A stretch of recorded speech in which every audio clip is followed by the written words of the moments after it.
Hey guys, we are here at New York Comic Con with Jeph Loeb, the guy all things Marvel TV. He has a very special mic operator today, though. We should just show for a second. This guy multitasks in a big way. It is. This was part of this was the deal. If I was going to appear, that Ian had to be my mic. Your mic operator. Right. My boom man. So, Jeph, Agents of S.H.I.E.L.D., we are a few weeks into the show. We're coming off a big episode. Good work, Ian. Thank you. Thank you, Ian. We're a few weeks in. This past week was a big deal for the show. We had Graviton, or the we had Franklin Hall. And then we had something called Gravitanium. Yeah. So if you mix Franklin Hall with Gravitanium, what might you get? I don't know. We'll see. What we got was, if you stay to the very end, yes, because that's the thing to do when you're watching Marvel's Agents of S.H.I.E.L.D. is you need to stay to the very end, because after the show ends, there's still more. There's still more in the Marvel manner. And so what we saw, spoiler alert, yes, we saw this thing, and then you can do it. We'll do it together. Okay, reached out, and then we came back. Came back. So, yeah. Well, you have an excellent actor there with Mr. Ian Hart. Ian Hart, those of you that are Harry Potter fans know him. Yes, know him well for that. Might we be revisiting that at some point in the Wouldn't that be great? future? It would be great. Wouldn't that be great? That would be great. It would be great. Is it fun for you with the show that after the first couple of weeks, the sort of threat of the week wasn't directly from Marvel, that you can kind of surprise the audience at a point like that and be like, this one will be. Look, we've said from the very beginning that the show is going to take on different kinds of episodes. I mean, we very much see ourselves as sort of Mission Impossible meets X-Files. And one of the things that was really delightful and done so well on X-Files was that, sometimes there was a mythology episode, sometimes there was a lighter episode, sometimes there was things that were very scary and alien and that kind of thing. And so, we try to think of, this one is going to be about gifted, and this one is going to be about tech, and this one will be alien, and this one could just be a straight-ahead espionage story. One of the things that I'm so proud of the show, and in particular what Joss and Jed Whedon and Marissa Tancheron and Jeffrey Bell do so well, is that, along with our incredible writing staff, is that you don't know from week to week what kind of an episode you're going to get or who we're going to focus on. We have such a strong ensemble cast, as you were just talking to Ian and Elizabeth.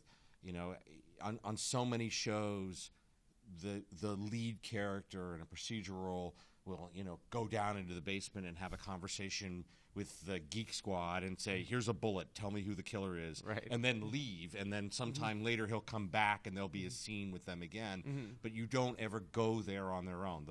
Those characters don't live outside of that world.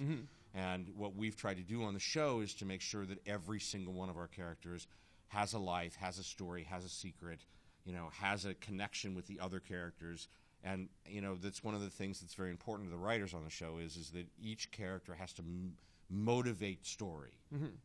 Because if they're not doing that, if all they're doing is being reactive, then that's when you have to start figuring out how to make changes along the way. And really from the beginning, when we first sat down and started talking about the characters, each one of them had multi-episode arcs that we could just look at and say, okay, this is where we're going to get to, and hopefully we'll be there, and hopefully we'll have enough episodes.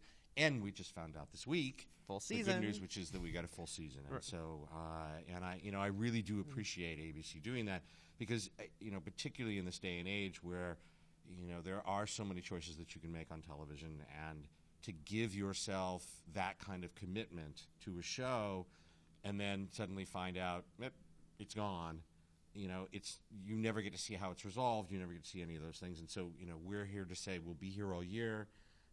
We're going to tell a huge storyline that goes through the whole year, and that's just going to be great fun. Agent Coulson, beloved Agent Coulson, his line about Tahiti went from being funny to a little creepy when he repeated it a few too many times. Either that or it's just really bad writing. We just couldn't come up with another line. Let's just keep calling it a magical place. He has some muscle memory issues. You've been watching the show? I have been watching the show. We like when people pick up breadcrumbs along the way. So, will that be one of those things that will play out through the entire first season as far as, those finding out? Let's put it this way. He is not on an island that you have to wait 6 years in order to figure it out. We hope to have that success. Yes.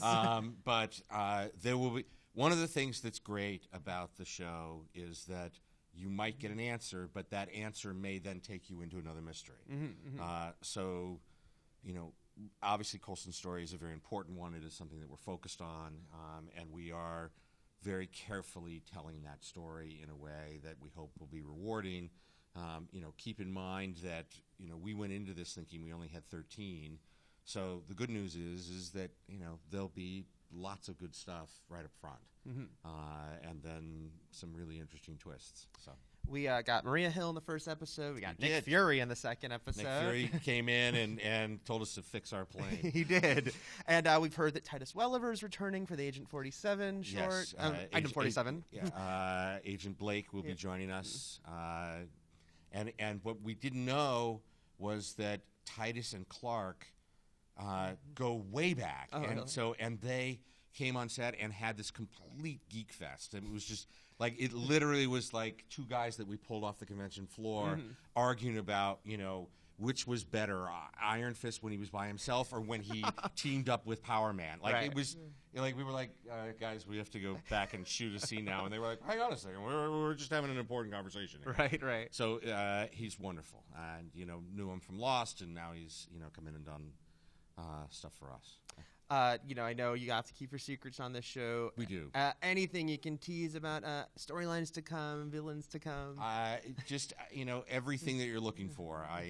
It's one of those things, and I can tell you that having the Marvel Universe to play with is something that's terrific. But then also creating new stuff that you've never seen before, and there'll be things that people see. It began in the pilot where people saw Mike Peterson, and they said, that's Luke Cage, and it's not Luke Cage, but Mike's character is someone that really resonated with people, and so that's the fun of the show is being able to both bring in someone like Blake or Maria Hill or Nick Fury, but then also to build out from where we're going.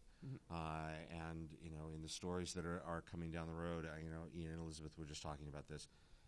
The show just gets better, and that's one of the things that I think is a testament to the really good writing.